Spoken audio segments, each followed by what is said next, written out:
Bonjour à tous et bienvenue à votre RC Mag, le libre cours de Radio Courtoisie, votre émission pour les 7 à 117 ans. Donc ici Jean-Étienne Posin, votre fidèle chroniqueur du RC Mag et animateur du libre journal du numérique.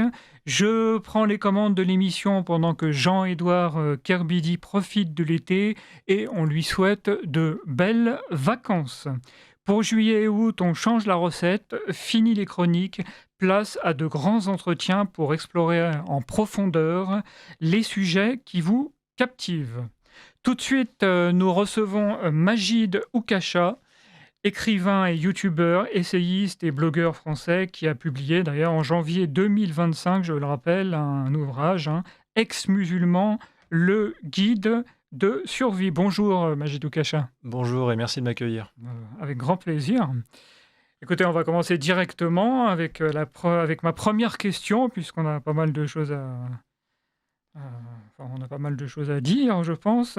L'immigration est un sujet qui suscite de vives inquiétudes en France, souvent perçu comme une source de problèmes ou de tensions par une partie importante de la population. Pourtant, dans d'autres pays, l'immigration semble moins associée à un sentiment de danger. Comment expliquez-vous cette singularité française? Est-ce lié à notre histoire, à la nature des flux migratoires, ou à d'autres facteurs culturels ou politiques? Alors je dirais pas que c'est que spécifique à la France, il y a un petit peu ça dans beaucoup de pays européens. Mais c'est Mmh. vrai que pour le cas de la France qu'on connaît bien en tout cas, il y a pas mal de partis politiques français, de sondages d'opinion qui disent que l'immigration pose problème ou inquiète les Français. Mais déjà, dire l'immigration, c'est vrai que c'est un peu, comment dire, une facilité de langage que moi aussi j'utilise, souvent un peu simpliste, qui peut englober pas mal de réalités, parfois contradictoires. Parce que dans l'absolu, l'immigration, ça veut juste dire un déplacement d'un point A à un point B, d'un Mmh. pays à un autre. Mais je pense que les Français qui s'inquiètent de l'immigration, ce qui les inquiète, c'est pas l'immigration légale et à long terme, de Sven ou Olaf, l'ingénieur suédois ou norvégien qui vient en Mmh. France pour travailler et qui est compatible avec nos mœurs occidentales. Je pense pas non plus que les Français inquiets de l'immigration. Ce qui les inquiète, c'est l'immigration toujours légale, mais à court terme du touriste japonais bienveillant, discret, de passage, qui vient pour dépenser son argent et apprécier notre pays. Mais faut dire la vérité. Il y a des immigrations qui ont une mauvaise image et d'autres non. Il y a des immigrations qui inquiètent les Français et d'autres non. Peut-être parce que déjà, il y a des immigrations qui posent davantage de problèmes à résoudre et de défis à notre pays, contrairement à d'autres. Voilà. Et je pense que c'est un premier, comment dire, c'est un premier sujet qu'il faut s'admettre. C'est que l'immigration, schématiquement, l'immigration, par exemple, acceptée par un peuple d'un pays. Donc, Mmh. ils l'ont acceptée par votation, ils l'ont acceptée par référendum. C'est une immigration qui est dans des quantités raisonnables par rapport aux capacités d'accueil du pays. C'est une immigration triée sur le volet, donc à haute valeur ajoutée, si je puis dire. C'est une immigration qui se tient à carreau parce qu'elle sait qu'au moindre dérapage, elle est virable. Il y a ce genre de pays qui fonctionne D'accord. comme ça. Je me rappelle en Suisse le cas de un gars, même après 10 ans avoir vécu là-bas, jamais avoir été criminel, il met ses poubelles au mauvais endroit. Ses voisins l'avaient déjà prévenu. Là, il pourra pas accéder à la nationalité suisse, même après presque 10 ans. Donc il y a ce genre d'immigration qui se tient à carreau, qui est triée sur le volet, etc., qui est consentie, qui ne pose pas de problème. Et si je prends le portrait un peu contraire de cette immigration, une immigration subie par un peuple depuis plusieurs décennies qui n'a jamais eu le droit comment dire, par des référendums ou par une votation directe de consentir à Consentir. celle-ci, Mmh. une immigration dans des quantités massives qui bouleverse littéralement le pays d'accueil, qui est inapte à les accueillir, qui est surendetté déjà. Il faut aider les siens avant les autres quand on est un pays surendetté, qui est en crise du logement, qui est en crise d'identité, qui est en crise de l'intégration. Et en plus, si c'est une immigration dont le taux de criminalité moyen est supérieur à la moyenne nationale, Ouais. excusez-moi, c'est plutôt ce genre d'immigration qui pose problème. Alors maintenant, si moi je prends mon mon cas personnel, par exemple, à moi, qui suis un Français né en France, mais d'origine algérienne, je peux dire, faut être réaliste, que j'ai conscience, et vraiment je dis ça sans accusation ni Non, non, victimisme envers la France, j'ai conscience de la mauvaise image de l'immigration arabe ou maghrébine en France, ou même dans le monde occidental par rapport à d'autres immigrations, immigration vietnamienne ou argentine par exemple. Donc, mhm. pour comprendre cette différence de mauvaise image entre ces immigrations, il faut comprendre juste une cruelle réalité. Et après, j'aurais une question. D'accord, je vais essayer de terminer pour vous Oui, oui, laisser je vous en poser prie. votre Bah, oui, question, oui, mais oui, en oui. tout cas, moi, j'y ai beaucoup réfléchi, mais en gros, une communauté donne une mauvaise image, peu importe qu'elle soit immigrée ou pas, Ouais. quand cette communauté est suspectée ou supposée, de façon avérée ou pas, mais en tout cas, causer des problèmes à un pays ou contenir des individus qui posent problème. Par exemple, une communauté dont le taux de criminalité serait anormalement élevé par rapport à la moyenne nationale. Donc moi, et je peux le dire avec mes origines, je déplore le fait que, j'ai encore vérifié récemment, l'immigration algérienne en France a un taux d'incarcération 6 à 7 fois supérieur à la moyenne nationale 6 à 7 fois. des Français. Mhm. Donc, ça m'indigne à la fois pour les victimes directes de ces criminels-là, que sont les gens qui ont volé, agressé, tout ce que vous voulez, Mhm. et dans un second temps évidemment, ça m'indigne pour les victimes indirectes de ces criminels surreprésentés parmi la population algérienne en France, victimes indirectes que sont, par exemple, les gens comme moi qui sont des Français d'origine algérienne, d'origine maghrébine, ou même peut-être des Algériens ou binationaux algériens qui vivent en France paisiblement et qui n'ont rien demandé. Ils vont subir la mauvaise image de ces gens-là. C'est pour ça que, par exemple, moi, je suis un partisan de l'extrême sévérité judiciaire envers les criminels en France, parce qu'en fait, c'est la seule solution la plus réaliste et la plus efficace que je connaisse pour améliorer notre image en France. C'est que la France nettoie littéralement les rues de tous ces criminels, ce qui va inclure les criminels d'origine étrangère ou pas, peu Ouais, importe. ouais. Comme ça, ces gens ne pourront plus sévir dans la société et entretenir la mauvaise image, puisque comme je vous l'ai dit précédemment, une communauté a une mauvaise image, communauté immigrée par exemple, pour mon cas, quand des gens parmi eux sévissent dans la société et en donnent un mauvais exemple. Donc, moi, c'est ça que je souhaite. Malheureusement, et je conclus par là, je suis obligé de constater que la majorité des Français en France votent dans des grandes élections nationales. Plus d'un vote sur deux, c'est pour des partis qui ne proposent rien en termes d'aggravation substantielle des peines envers les criminels. Ils ne proposent rien, ni même en termes pour solutionner l'anarchie migratoire. Et vraiment, il suffit de regarder les dernières années, les grandes élections nationales au premier tour. Il faut prendre à chaque fois le Le premier premier tour. tour. Comme ça, on a tout le spectre. Il n'y a Exactement. pas l'excuse dont on n'a pas le Ouais. choix, de la gauche radicale à la droite radicale. Et bien à chaque fois, présidentielle ou législative, par exemple, qui sont deux types d'élections où, où ça influe directement sur la gouvernance, sur les lois, plus d'un Français sur deux, et même 2 sur 3, ça tutoie ça, votent pour des partis qui ne proposent rien comme aggravation des peines envers les criminels, sauf des slogans moralistes du genre on va recréer la confiance entre la justice et les Français. Ça veut rien dire du tout, ça veut tout et rien dire. Ou alors des mesures techniques du genre on augmente des budgets, on augmente des effectifs. C'est très bien et c'est nécessaire, mais c'est pas suffisant. Ce qui va dissuader les criminels, si demain vous mettez 2 fois plus de policiers et 2 fois plus de juges, et qu'en théorie vous pouvez arrêter 2 fois plus de criminels et les présenter 2 fois plus vite devant un juge, au bout du bout, les juges continuent à avoir l'arsenal judiciaire Ouais, ouais. laxiste qui fait que on n'arrête pas de lire dans la presse que des violeurs, des Exactement. poignardeurs, de ce que vous voulez, prennent 1, 2 ou 3 ans, là où ils devraient prendre 40 ou 30 ans incompressibles, surtout pour les criminels violents récidivistes.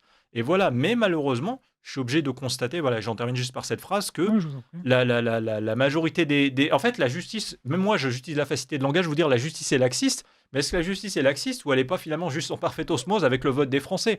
Et hélas, ces deux facteurs que seraient arrêter l'anarchie migratoire et lutter contre la criminalité, qui aideraient à donner une meilleure image des Français issus de l'immigration maghrébine comme moi, ces deux facteurs, entre autres, dont j'ai besoin moi, qui serait utile en tout cas pour ma communauté, en tout cas d'appartenance, voilà, supposée, Mhm. ils ne sont pas présents en France et ils sont plus présents dans d'autres pays où, bizarrement, l'idée d'une mauvaise communauté ou l'idée de problème d'intégration ne se pose pas. Donc voilà, je dirais que c'est ça qui fait la différence entre la France, où il y a des problèmes de crispation avec l'immigration et les méfaits qu'il y a, et d'autres pays où il y a peut-être moins ces problèmes. Et pensez-vous, Majid Oukacha, que les médias ou le discours politique amplifient cette perception? Et y a-t-il des exemples de pays où l'immigration est mieux intégrée et pourquoi? Je vous dis, justement, ça rejoint ce que j'ai dit précédemment. Les pays où, tout simplement, même l'immigration se tient à carreau parce que c'est virable du jour au lendemain au moindre méfait. Mmh. Des pays qui n'acceptent pas l'immigration clandestine, des pays qui sont extrêmement sévères envers les criminels et qui sont extrêmement sélects pour savoir qui rentre ou ne rentre pas dans leur pays. Ce sont des pays précisément où l'immigration se passe bien et est bien organisée. Et les pays comme la France qui font le total contraire, eh ben, on aboutit voilà, à cette anarchie du point de vue judiciaire, du point de vue de la criminalité et du point de vue migratoire. Et du coup, comme effet collatéral, ça entretient la mauvaise image de l'immigration française d'origine maghrébine. Alors permettez-moi juste, de vous couper, nous allons faire une petite pause, pour, nos auditeurs de Radio Courtoisie. Vous appréciez cette émission? Alors aidez Radio Courtoisie à en produire d'autres. Rendez-vous sur soutenir.radiocourtoisie.fr. Merci d'avance. Et comme vous venez de l'entendre, chers auditeurs de Radio Courtoisie, surtout rendez-vous bien sur, soutenir.rc.fr ou envoyez-nous un chèque au 61 boulevard Murat, 75 016 Paris, car, Radio Courtoisie a toujours besoin de vous. Et chacun de vos dons, hein, est déductible aux 2/3 si vous êtes assujetti à l'impôt sur le revenu. Majid Oukacha, on observe régulièrement en France des débordements, voire des émeutes lors d'événements festifs comme les grandes victoires sportives ou récemment le 14 juillet par exemple. Certains y voient un lien avec les questions d'immigration ou d'intégration. Partagez-vous ce constat et si oui, comment l'expliquez-vous et ces phénomènes traduisent-ils un échec de, la question est longue, hein, de l'intégration ou d'autres dynamiques sociales? C'est vrai que quand on regarde des statistiques nationales en France comme un peu partout en Europe, on peut constater effectivement un lien sociologique, un lien judiciaire entre statistiquement l'immigration et la délinquance, mais comme je vous l'ai dit précédemment, le mot immigration, dans l'absolu, ça désigne juste un déplacement d'un point A à un point B d'un pays à un autre. Tout à fait. Et la vraie question à se demander, c'est quels sont les facteurs qui créent la délinquance et la criminalité sur place, sur notre territoire. Donc, la question du déplacement migratoire, on la met de côté. Et Mhm. d'ailleurs, s'il y a un enfant d'immigré qui se comporte mal ici, techniquement, il peut ne même pas être compté comme immigration puisqu'il est né ici. Et effectivement, les facteurs principaux de la criminalité, c'est avant tout la volonté de mal agir du criminel et en face le dysfonctionnement ou le laxisme judiciaire qui crée ce terrain favorable au criminel. Mais c'est avant tout effectivement le mauvais comportement, le libre arbitre du criminel qui veut mal agir.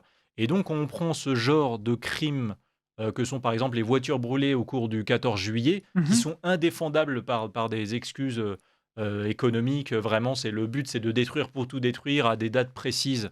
Vraiment, c'est pas du tout défendable par rapport à la culture de l'excuse. On peut se demander si c'est toute l'immigration qui est reliée à ce genre de Mhm. phénomène de délinquance qu'on peut appeler crime gratuit, ou est-ce qu'éventuellement il n'y aurait pas certaines immigrations spécifiques qui sont plus souvent représentées dans ce type de crime, et éventuellement, est-ce que ces certaines immigrations n'auraient pas des points communs culturels et éducatifs? C'est la question à poser. Et Et- justement, on entend souvent que il y a des explications sociologiques du genre la pauvreté, la faiblesse éducative, la présence d'hommes jeunes qui créent la délinquance ou la criminalité. Cette explication atteint vite ses limites en France parce que, par exemple, si vous prenez les 50 dernières années, de 1975 à 2015, durant cette période-là, il me semble que le niveau de vie et le pouvoir d'achat a été multiplié par 2. Le taux de sortie précoce du système scolaire a été divisé, il me semble, par 5. 5. Oui. Et sur 100% de la population, le taux d'hommes jeunes est pratiquement sensiblement le même, il est même légèrement plus bas. Donc comment expliquer que dans la même période des 50 dernières années en France, le taux de coups et blessures a été multiplié par 10? Donc à un moment donné, il faut bien chercher des explications ailleurs, notamment dans une surreprésentation de la criminalité. Oui. Oui, je voulais vous demander simplement si ces événements sont sont-ils spécifiques pour vous à certains quartiers ou groupes? Justement, Et comment distinguer, excusez-moi, oui. entre, des causes culturelles, sociales ou économiques? Justement, j'allais y venir. Donc, je vous disais, si on met de côté ces critères, on est obligé de s'interroger sur d'autres critères et aussi de regarder en face la surreprésentation de l'immigration ou le fait également que si on fait une carte des bagnoles brûlées au 14 juillet, bizarrement, c'est là où se concentre certains types d'immigration. Mais à un moment donné, il suffit juste de prendre une espèce de contre-exemple, de contre-pied. Vous prenez les boat people asiatiques, vietnamiens, qui sont Mmh. venus par plusieurs centaines de milliers dès les années 70 en Europe et notamment en En France. France, ouais. Excusez-moi, ils sont sous-représentés dans la criminalité. Pourtant, ils sont venus dans une extrême pauvreté, un extrême dénuement. Ils sont venus en France. Ils n'ont pas posé de problème. Ils n'ont pas enfanté des racailles. Ils ont toujours été discrets. Pourquoi, à un moment donné, il y a peut-être des facteurs culturels et éducatifs qu'on peut mettre en avant. Je veux dire, c'est des populations extrêmement peu plaintives, résilientes, qui acceptent les fatalités et qui pas facilement revendiquent publiquement, mais sont au contraire dans la discrétion. De par leur culture, je ne voudrais pas dire de bêtises, de confucianisme, il y a un côté dans leur éducation et dans leur culture, obéir à l'autorité, obéir à l'ordre, ne pas mal se comporter avec votre accueillant, s'assurer que leurs enfants se comportent bien. Maintenant, si on oublie ce contre-exemple, si vous êtes un enfant issu de l'immigration et que vous avez été éduqué par des parents, par exemple, comment dire, qui vous ont éduqué depuis tout petit, en vous laissant errer toute la journée dans les rues Ouais, par ouais. gang de garçons, même jusqu'à très tard le soir à fréquenter des voyous déscolarisés. Si vous avez été éduqué par des parents d'origine immigrée depuis tout petit, ils vous ont éduqué dans le rejet ou la non-appartenance au peuple français, soit par tribalisme communautaire ou religieux, soit par un nationalisme étranger qui vivrait comme une trahison le fait de vouloir s'intégrer à la France. Quand vous avez été éduqué depuis tout petit par des parents qui vous ont éduqué dans une culture ou une religion qui vous a enseigné la violence, qui vous a enseigné que les femmes sont des êtres inférieurs, la misogynie, qui vous a enseigné à haïr les mécréants, comment voulez-vous que ce contre-exemple ne crée pas un risque statistique d'avoir, pour les gens qui ont le plus été perméables à ce genre de mauvais exemples éducatifs, moins de scrupules à Ouais. l'idée d'agresser des Français et à les fracasser dans la rue parce que vous ne vous pensez pas être un Français, vous ne pensez pas que c'est un frère de nationalité que vous agressez, mais au contraire un adversaire. Comment voulez-vous à obtenir des gens qui n'auraient pas des scrupules à harceler des femmes libres dans la rue en estimant que ces femmes libres sont dans une provocation juste parce qu'elles sont libres, parce qu'on vous a éduqué dans l'idée que les femmes doivent être enfermées à la maison et sont inférieures aux hommes, et vous avez vu votre père taper votre femme, votre mère devant vous, Très juste. parce que la violence conjugale est Mmh. autorisée, banalisée dans votre religion. Comment voulez-vous ne pas avoir de scrupules à ne serait-ce que jeter des papiers par terre ou casser le mobilier urbain parce que vous vous dites c'est pas mon pays la France et donc vous vous en fichez de salir un pays que vous détestez. Je pense sincèrement que ces facteurs, encore une fois, si on met en perspective avec par exemple la culture des boat people, Ouais, ces facteurs ne sont pas à négliger et dépassent les simples critères un peu ouais. trop facilement utilisés de soit la psychiatrie, soit l'économie. Et ça explique sans doute pourquoi on retrouve tant dans l'expérience des Français qui peuvent le raconter, tant dans des études, tant dans des statistiques de police ou judiciaires, peut-être certaines immigrations un peu surreprésentées dans certains types de crimes et délits. Voilà, c'est... Tout à fait, ouais. Et en tant que Français d'origine algérienne, Majidou Kacha, Mhm. vous portez un regard critique, hein, sur certains aspects de la société, mais vous êtes aussi un exemple d'intégration, hein, clairement par votre engagement, intellectuel. À votre échelle, que faites-vous pour donner une image positive des Français issus de l'immigration? Et comment encouragez-vous, d'autres, à suivre, cette voie? Alors, je me représente que moi-même et j'essaie pas d'être un exemple à suivre, mais éventuellement de donner un bon comportement de ma personne et tant mieux Ce qui est si des déjà gens très peuvent bien.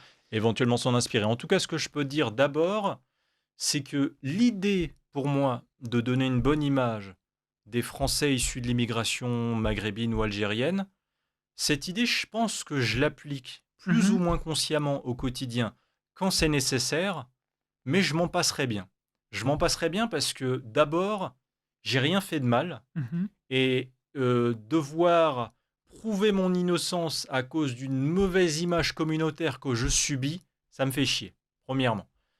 Deuxièmement, devoir donner une bonne image de mon sous-groupe communautaire putatif à l'intérieur de la communauté Communauté. nationale française, Mhm. ça me dérange parce que je ne me sens appartenir qu'à la communauté nationale française et non pas à un sous-groupe communautaire. Donc, mais j'y suis quand même un petit peu forcé, autant que je peux en tout cas, d'essayer de donner une bonne image voilà, des Français issus de l'immigration maghrébine ou algérienne. Et troisièmement, c'est pas dans mon tempérament, comment dire, je cherche pas la validation du regard d'autrui sur ma vie et ma personne et donner une bonne image de soi, ça donne l'impression que je vis en fonction du regard d'autrui. C'est ce que je fais pas. D'accord. Maintenant, j'essaie d'être un peu réaliste. Je suis un Français né en France mais d'origine algérienne et j'ai conscience, je vous le dis, de la mauvaise image globalement de l'immigration maghrébine ou algérienne ou arabe en France qu'il faut arranger, que on est beaucoup à vouloir corriger effectivement. Et comme je vous l'ai dit tout à l'heure, l'anarchie migratoire et le terrain de jeu pour les criminels en France que laissent nos politiciens et le système judiciaire laxiste, mais en réalité en corrélation avec le bulletin de vote majoritaire des Français, ça n'aide pas, évidemment, ça n'aide pas. Donc moi, ce que je peux faire deux choses. D'abord, à échelle individuelle, c'est bien me comporter déjà, ce serait déjà pas Mhm. mal. Voilà, j'essaie d'être un citoyen français honnête, pacifique, et peut-être même utile à la France. Et j'ose espérer que j'ai toujours été utile à la France, tant dans ma vie d'avant, quand j'étais un employé dans le marketing, dans ma vie bien tranquille et anonyme, que dans ma vie publique d'aujourd'hui, en tant qu'écrivain et youtubeur qui fait la critique publique de l'islam, parce que je veux défendre la France, je veux défendre les libertés françaises, je veux défendre le peuple français contre cet obscurantisme islamique. Et pour moi, c'est un combat qui passe, un combat intellectuel qui passe prioritairement par les ex-musulmans qui connaissent bien ce sujet.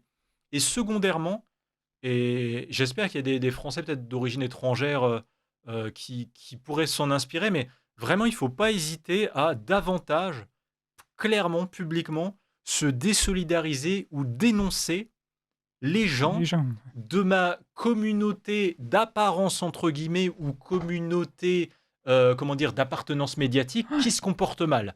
Les racailles, les terroristes et je vais même inclure dans la liste, je me désolidarise même de certains types d'immigration, certains types d'immigrés qui ne s'en rendent pas compte à travers D'accord. leur discours qui entretient en réalité la haine envers l'immigration, c'est certaines personnes d'origine immigrée qui passent régulièrement, par exemple, dans les médias ou qui ont une voix publique importante, c'est des personnages publics connus, ce qu'ils veulent, un streamer, sportif, ce que vous voulez. Et en fait, ils ne disent jamais du bien de la France dans leurs interventions, tant comme commentateurs de la vie publique que comme célébrités. Par contre, on les entend toujours dire du mal, critiquer la France, critiquer le peuple français qui serait pas assez tolérant, le peuple français qui serait pas assez généreux, l'histoire de France, la méchante histoire de France, les fautes des ancêtres des Français, la culture française. Et en fait, ça, comment dire, vous rajoutez même certains parmi eux parfois qu'on trouvera toujours dans des débats caricaturaux dans les médias où il y a besoin de débats clivants pour toujours sortir des petits commentaires d'excuses pour excuser des gens de l'immigration qui se comportent mal et sortir des excuses sociologiques alors qu'il y a besoin de dénoncer ces gens. Et je sais que ces gens-là, peut-être, qui se font les défenseurs indirects de ces gens-là, espèrent corriger la mauvaise image de l'immigration maghrébine, par exemple, en France, mais au contraire, ils aggravent notre cas, selon moi, auprès des gens qui sont insupportés par l'immigration maghrébine ou par les Français Mhm. d'origine maghrébine. Et je pense que ce discours systématiquement victimaire ou ingrat dans l'apparence ne fait que conforter la mauvaise image, par exemple, de l'immigration française d'origine algérienne, Mhm. qui est vue dans l'imaginaire collectif comme étant plutôt revendicative et mal intégrée volontairement. Voilà. Donc, je n'aime pas ce discours. Et pour terminer, je vous dirais que moi, je préfère adopter le discours qui est le mien. Je Mhm. suis un Français issu de l'immigration, encore une fois, qui veut éviter la guerre civile et je veux éviter l'étape d'avant qui s'appelle ne serait-ce que la division communautaire, culturelle, religieuse. Et ça passe vraiment par une dénonciation claire et ferme des gens dans nos rangs, entre guillemets, qui se comportent mal. Pas d'excuses à leur trouver, que ce soit des racailles, que ce soit des terroristes. Même, c'est pas seulement se désolidariser, c'est même les dénoncer systématiquement. Pas de oui, mais voilà, il ne faut leur trouver aucune excuse. Je pense que c'est plus ce genre d'attitude qui, systématisée, peut-être réduira à terme le racisme ou la mauvaise image de gens, encore une fois, qu'ont mon immigration ou mes origines, plutôt que le discours inverse, un peu caricatural, plaintif, vindicatif de gens qui ont la critique de la France facile, un discours qui peut sembler même ingrat et pas assez, je le trouve, un discours aussi de remerciement envers la France. Voilà, et moi je préfère plutôt ce discours, et c'est ce que j'essaie de faire à travers Écoutez, mon je combat. pense que tout ce que vous venez de dire va parler et parlera aux auditeurs de Radio Ben, Courtoisie. je l'espère.